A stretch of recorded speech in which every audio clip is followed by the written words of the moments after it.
Hello बच्चों, कैसे हैं आप लोग। आज का हम लोग का टॉपिक है 8 नंबर क्वेश्चन हम लोग को देखने वाले हैं।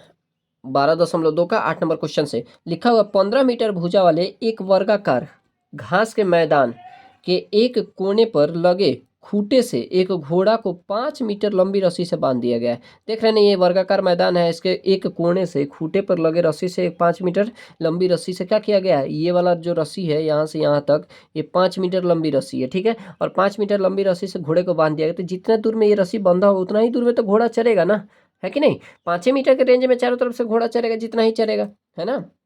तो वर्गाकार मैदान है, गोलाई तो है नहीं, वृत्ताकार तो है नहीं, तो वर्गाकार तो ऐसे ही चलेगा। तो यहाँ जरा देखिएगा आप लोग गौर से, यहाँ त्रिज्यखंड बन रहा है ना, ये वाला त्रिज्यखंड बन रहा है कि नहीं, है ना। चलिए नेक्स्ट है, बांध दिया गया है। और उसके बाद में कहा गया है पहला नंबर में क्या कहा गया है कि मैदान के उस भाग का क्षेत्रफल जहां घोड़े घास चर सकते, पहला नंबर जितना दूर में घोड़ा घास चढ़ सकता है उसका क्षेत्रफल निकालना है। और दूसरा नंबर कहा जा रहा है कि 5 मीटर की जगह 10 मीटर रस्सी को कर दिया जाए, ठीक है, लंबी रस्सी बांध दिया जाए। अब उसके बाद उसको उसका क्षेत्रफल निकाला जाए कि उसके बाद कहा जा रहा है कि चरे जा सकने वाले क्षेत्रफल में वृद्धि, तो कितना वृद्धि होगा। 10 मीटर रस्सी को डाल दिया जाता है, बांध दिया जाता है, और उसके बाद चराया जाता है, तो 5 मीटर और 10 मीटर के बीच में कितना वृद्धि होगा। तो आइए यहाँ समझते हैं। कहा गया है एक वर्गाकार मैदान है, और उस वर्गाकार मैदान में यहाँ पे सबसे पहले 5 मीटर लंबी रस्सी से एक कोने से घोड़े को बांध दिया गया है, तो ये इतना ही दूर में चलेगा। तो देखिए, तो ये एक त्रिज्याखंड बन रहा है कि नहीं। और उसके बाद कहा जा रहा है, अब इसका क्षेत्रफल पहले निकालना है। उसके बाद कहा जा रहा है कि एक और 10 मीटर लंबी रस्सी, कोने से 10 मीटर लंबी रस्सी से फिर से घोड़े को बांध दिया जा रहा है और चरने के लिए। तो बताया जा रहा है कि इन दोनों के बीच में कितना, ये 10 मीटर लंबी रस्सी कर दिया गया तो कितना वृद्धि होगा, उसके बारे में समझना है। तो सबसे पहले यहाँ पे ध्यान दीजिएगा, यहाँ पे दिया गया है 15 मीटर भुजा वाले एक वृत्ताकार मैदान है, क्लियर, ठीक है। जब वृत्ताकार मैदान क्या बोलते हैं, वर्गाकार मैदान है, तो वर्गाकार मैदान है तो वर्ग यहाँ पे देखिएगा चारों कोण इसका 90 डिग्री का बन रहा है, तो मेरे पास थीटा ऑटोमेटिक कितना हो जाएगा, 90 डिग्री। उसके बाद रह गया क्या, आर त्रिज्या। तो त्रिज्या मेरे पास पहला नंबर का निकालना है, तो मेरे पास 5 सेंटीमीटर दिया हुआ है। अब एक नंबर क्वेश्चन कहा जा रहा है कि क्षेत्रफल निकालने के लिए मैदान का उस भाग का क्षेत्रफल निकालना है जहां घोड़ा चढ़ सकता है। तो एक नंबर में दिया गया है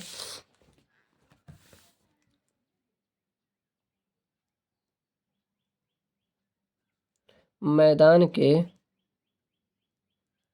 उस भाग का क्षेत्रफल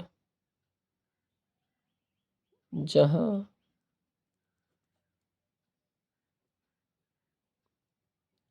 घोड़ा चढ़ सकता,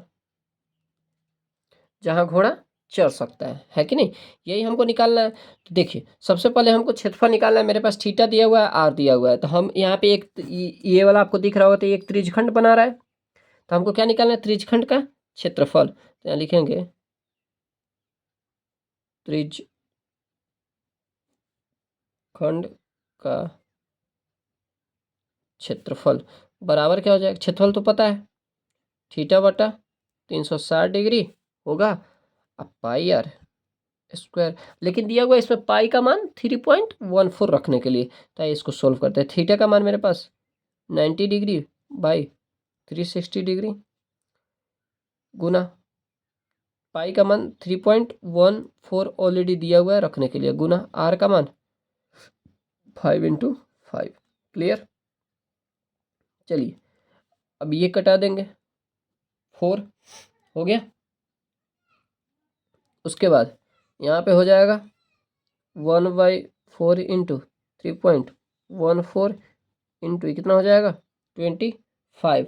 जब इस सब को मल्टीप्लाई करके 4 से डिवाइड देंगे तो कितना आ जाएगा 19.625 मीटर स्क्वायर, ये मेरे पास आ जाएगा, क्लियर। सॉरी यहाँ पे सेंटीमीटर नहीं मीटर दिया हुआ है ना, तो इतना मेरे पास ये आ गया किसका, एक नंबर का,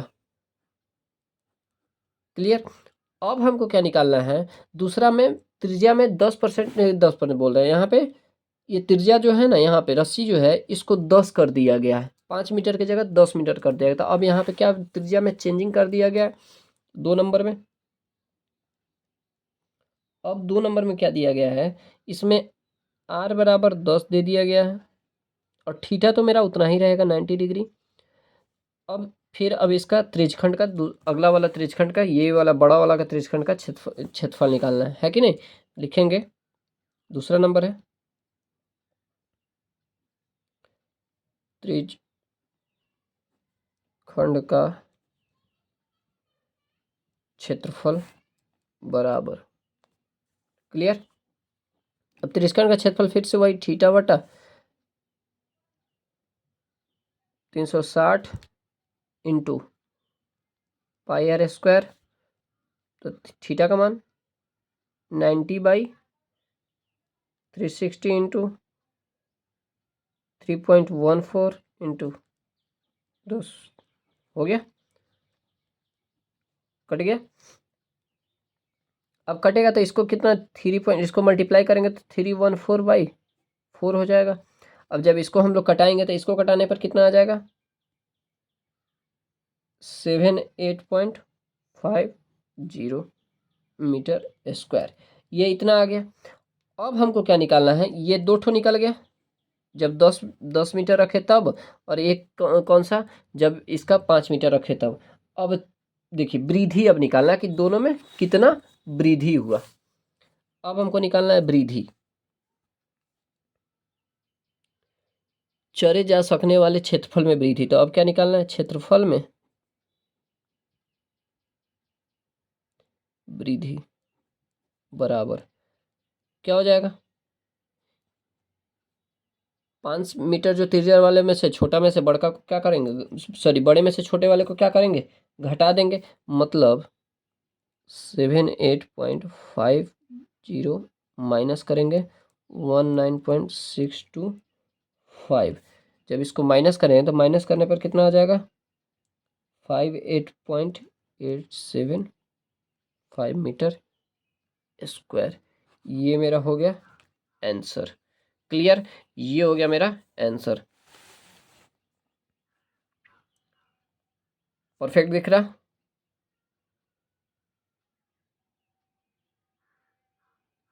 ये मेरा 8 नंबर क्वेश्चन का आंसर निकल गया। चलिए नेक्स्ट हम लोग देखते हैं 9 नंबर क्या कहता है, आइए समझते हैं।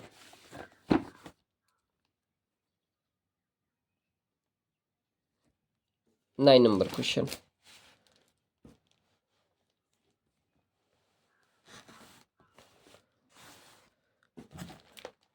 9 नंबर क्वेश्चन कह रहा है एक वृत्ताकार ब्रूच को चांदी के तार से बनाया जाना है, चांदी के तार से बनाया जाना है, जिसका व्यास 35 mm दिया हुआ है। व्यास कितना दिया है, 35 mm है। तार को वृत्त के 5 व्यासों को बनाने में भी प्रयुक्त किया गया है। देखिए, तार को वृत्त के 5 व्यासों को बनाने में प्रयुक्त किया गया है, जो उसे 10 बराबर त्रिज्यखंडों में विभाजित करता है। जैसा कि आकृति यहाँ पे दिया हुआ है, तो लिखना है कुल वांछित चांदी के तारों की लंबाई, लंबाई निकालना है। मतलब लंबाई का कहने का मतलब हो गया उसकी परिधि, ठीक है ना, परिधि निकालना है। दूसरा हो गया ब्रूच के प्रत्येक त्रिज्यखंड का क्षेत्रफल, मतलब प्रत्येक त्रिज्यखंड का क्षेत्रफल निकालना है। आइए इसको समझते हैं। सबसे पहले वहां पे एक दिया गया है वृत्ताकार ब्रूच के बारे में, है ना। तो यहाँ पे जरा समझिएगा,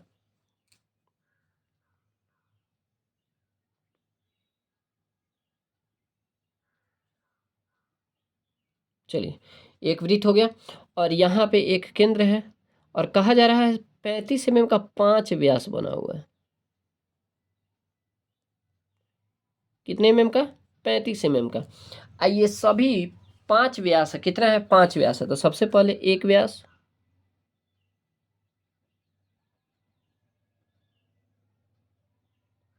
दो व्यास हो गया,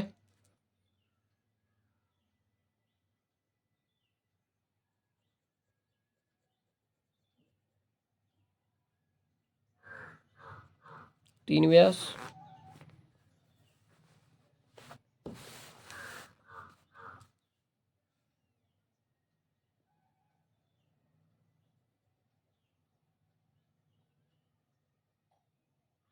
4 व्यास हो गया।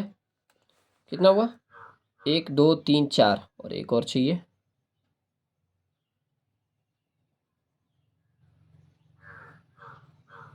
5 व्यास। क्या हो गया? 5 व्यास बन गया। क्लियर? इसमें दिया हुआ है 5 व्यास और ये सब व्यास यहाँ पे दिया हुआ है सब 35 mm का। तो मेरे पास दिया गया है सबसे पहले दिया है, सबसे पहला टॉपिक है मेरे पास क्या हुआ है, दिया गया है। अब क्या दिया हुआ है?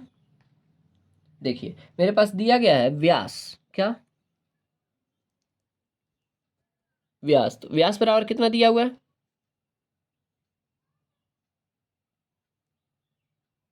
35 mm। क्लियर? तो त्रिज्या कितना हो जाएगा? आप लोग को पता है त्रिज्या r बराबर क्या होता है? d/2 मतलब 35/2। इसको कटाएंगे नहीं, इसको ऐसे ही रहने देंगे, आगे हम लोग को फायदा रहेगा। चलिए नेक्स्ट है, हमको क्या निकालना है? पहला चीज, सबसे पहला चीज हमको क्या निकालना है? मेरे पास व्यास दिया है तो त्रिज्या मेरे पास निकल गया। जब त्रिज्या मेरे पास ऑलरेडी निकल चुका है, ठीक है, तो पहला चीज हमारे पास क्या निकालना है? क्वेश्चन में कह रहा है कुल वांछित चांदी के तार की लंबाई ज्ञात करना है।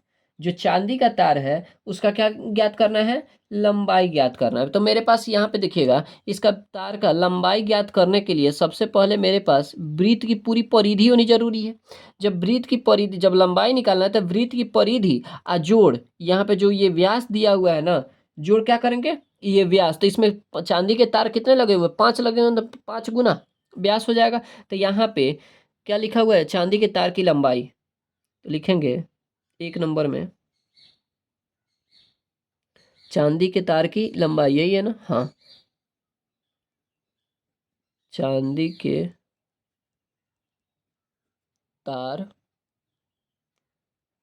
की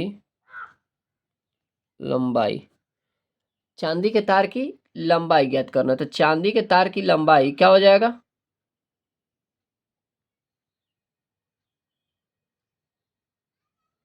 चांदी के तार की लंबाई। अब लंबाई बराबर मेरे पास क्या होगा? तो लंबाई बराबर सबको जानते हैं, यहाँ पे जरा फोकस कीजिएगा। लंबाई बराबर, अभी क्या बोले हैं? चांदी के तार की लंबाई निकालने के लिए यहाँ पे ये वृत्त की परिधि दिया हुआ है कि नहीं? तो परिधि,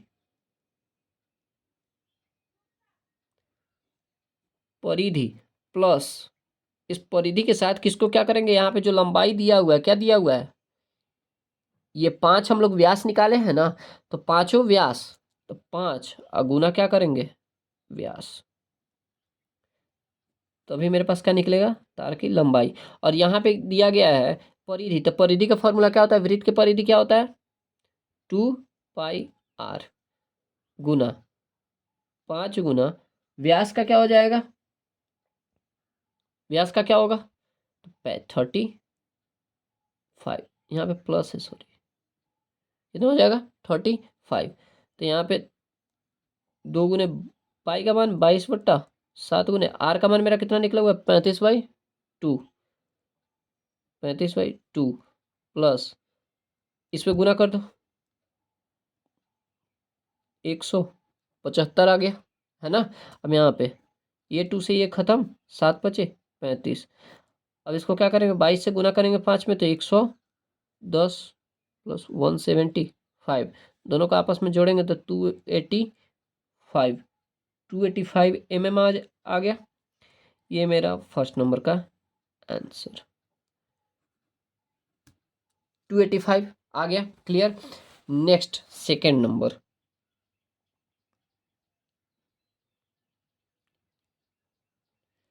सेकेंड नंबर क्या कह रहा है? सेकेंड नंबर कह रहा था कि प्रत्येक त्रिज्यखंड का क्षेत्रफल निकालना है। इसके कहने का मतलब, इसमें प्रत्येक त्रिज्यखंड का क्षेत्रफल, ये देख रहे हो ना आप लोग, प्रत्येक त्रिज्यखंड का क्या निकालना है? क्षेत्रफल निकालना है। तो बाबू प्रत्येक त्रिज्यखंड का क्षेत्रफल निकालने के लिए मुझे क्या करना पड़ेगा? आप लोग जरा फोकस करना कि प्रत्येक त्रिज्यखंड का क्षेत्रफल निकालने के लिए क्या ही करना पड़ेगा, जरा ध्यान दो। तो सबसे पहले मेरे पास थीटा होना एकदम इम्पॉर्टेंट है। फर्स्ट ऑफ ऑल मेरे पास क्या होना इंपॉर्टेंट है? इसके लिए थीटा होना। तो जरा ध्यान दीजिएगा, इसमें कितना पार्ट बटा हुआ है, 1 2 3 4 5 6 7 8 9 10। कितना है? 10 पार्ट है। अब हम लोग जानते हैं कि ये पूरा कितने डिग्री का कोण बनना, पूरे वृत्त में कितने डिग्री का कोण बनता है? 360 डिग्री, 360 डिग्री का बनता है ना। तो प्रत्येक त्रिज्यखंड कितने हैं? 10 त्रिज्यखंड है, और यहाँ पे कोण बन रहा है 360 डिग्री का, है कि नहीं? यहाँ पे कोण कितने का बन रहा है इस जगह पे? 360 डिग्री का। तो क्या करेंगे, 360 डिग्री बाई 10 कर देंगे तो मेरा एक का निकल जाएगा, एक का निकालने के लिए, है कि नहीं?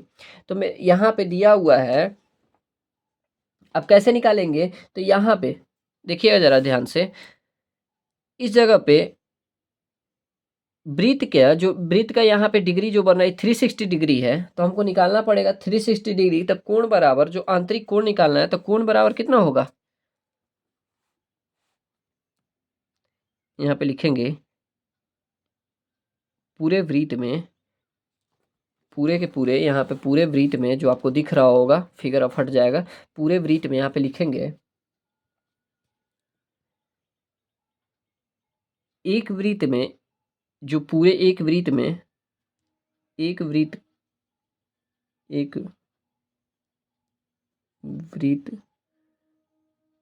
का कोण जो होता है वो पूरा 360 डिग्री का बनाता है, पूरा 360 डिग्री का बनाता है। तो हमको क्या करना है, 10 त्रिज्यखंड वृत्त के अंदर आंतरिक, 10 आंतरिक त्रिज्यखंड, अंतरित त्रिज्यखंड कोण कितना हो जाएगा? 360 डिग्री बाई 3 हो जाएगा, इससे इसी कैंसिल हो जाएगा, कितना हो जाएगा? पर का 360 डिग्री होगा, सॉरी 36 डिग्री, प्रत्येक का 36 डिग्री होगा। तो एक एक त्रिज्यखंड क्या हो जाएगा? त्रिज्यखंड कोण कितना हो जाएगा? बराबर 36 डिग्री होगा, 36 डिग्री। अब यहाँ पे एक त्रिज्यखंड का तो निकल गया 36 डिग्री। अब हम क्या निकालेंगे? अब क्षेत्रफल निकालना है, त्रिज्यखंड का क्षेत्रफल। तो यहाँ पे हमको क्षेत्रफल निकालना है, क्या हो जाएगा? थीटा बटा पाई आर स्क्वायर। थीटा कितना? 36 डिग्री बाई 360 डिग्री, उन्हें 22/7 गुना, आर का मान मेरे पास कितना निकला था? 35/2, फिर गुना 35/2, आर स्क्वायर था ना। तो यहाँ ज़रा ध्यान दे, एक कट जाएगा, 10 हो गया, 7 बचे 35, 5 दूना 10, 2 से 11 आ गया, 11 हो गया, क्लियर। अब 11 हुआ तो यहाँ ज़रा ध्यान दीजिएगा, 11, अब यहाँ देखिए ये 2 दूना 4 हो जाएगा। अब 35 में 11 से गुना कर देंगे, 5 8 3/4 mm²। ये वाला मेरा अलग आंसर, क्लियर, समझ गए? चलिए ये वाला अलग आंसर क्लियर हो गया, दिख रहा है? 9 नंबर क्वेश्चन है, परफेक्ट। चलिए नेक्स्ट हम लोग देखते हैं 10 नंबर क्वेश्चन।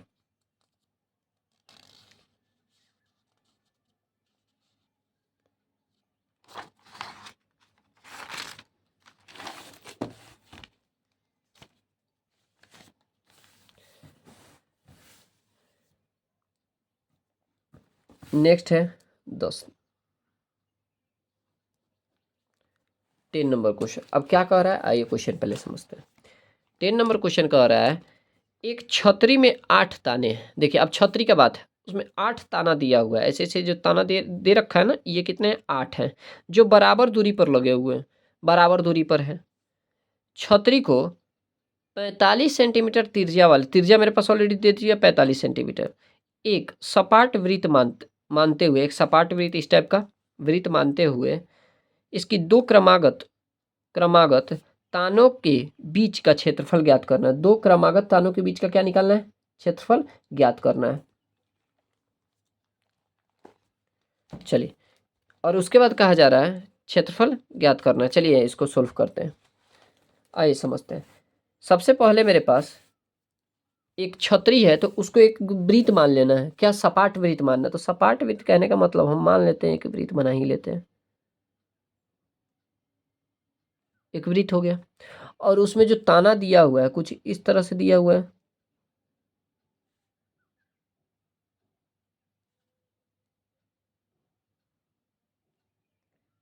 है ना, कुछ इस प्रकार से उसमें ताना दिया हुआ है, ठीक है ना।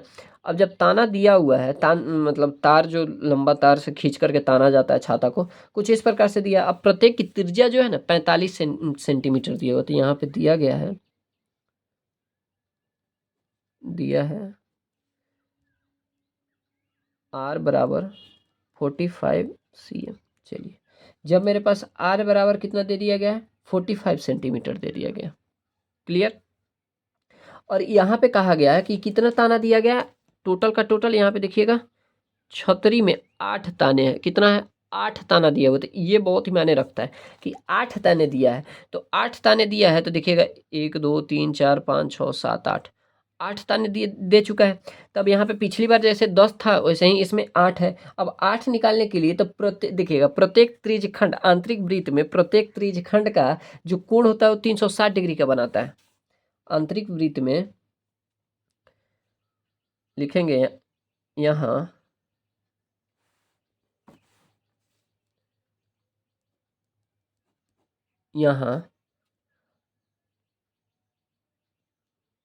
प्रत्येक त्रिज्यखंड, देख रहे हैं ना, त्रिज्यखंड ये वाला, तो प्रत्येक त्रिज्यखंड, सभी का, किसी एक का नहीं, प्रत्येक त्रिज्यखंड। तो प्रत्येक त्रिज्यखंड का कोण बराबर, जरा ध्यान दीजिएगा, ये प्रत्येक त्रिज्यखंड का कोण, ये पूरा को मिला करके कितने डिग्री का बन रहा है ये पूरा कोण? 360 बराबर 360 डिग्री। तो हमको एक का निकालना है, सॉरी हमको कितना का निकालना है, 8 दिया हुआ है ना, तो हमको 8 का, तो 8 का निकालना है। तो 8 का जैसे ही निकालेंगे तो 8 त्रिज्यखंड का कोण बराबर कितना हो जाएगा, 360 डिग्री बटा 8 हो गया। तो एक का निकालेंगे तो एक का कितना निकल जाएगा, इसको डिवाइड कर दो, डिवाइड करेंगे तो कितना आ जाएगा 40। सभी का एक एक का कोण मेरे पास कितना निकल गया, 45 निकल गया, है कि नहीं, 45 डिग्री। तो मेरे पास थीटा का मान कितना आ गया, 45 डिग्री। और आर मेरे पास ऑलरेडी दिया हुआ है। हमको निकालना क्या है, तो लिखा हुआ था क्षेत्रफल निकालने के लिए, है ना। तो क्षेत्रफल बराबर क्या फॉर्मूला लग जाएगा इसमें, थीटा बट्टा 360 डिग्री होगा गुना पाई आर स्क्वायर। थीटा का मान कितना है 45 पाई 360 इंटू 22/7 गुना आर का मान 45 गुना 45। तो ये जरा देखिएगा 45 से ये कट जाएगा, कितना हो जाएगा, कितना होगा, 8 बार में कटेगा, क्योंकि अभी ऊपर में जस्ट कटा है 8 से, तो ये 45 में कटा है। और उसके बाद 8 बार में ये कटेगा, 11 दूना 22, 4 दूना 8। क्लियर। अब इसको क्या करेंगे, आपस में 11 45 45 को गुना करके और बट्टा 7 का 28, तो कितना हो जाएगा, 11 45 45 से गुना करेंगे तो 2275 बाई 28 cm स्क्वायर। ये वाला हो गया मेरा आंसर। क्लियर। 10 नंबर का ये आंसर कंप्लीट। इतना हमारा हो गया आंसर। आगे है 11 12 13 14, हम लोग आगे देखते हैं, इसको जरा आप लोग देख लीजिए।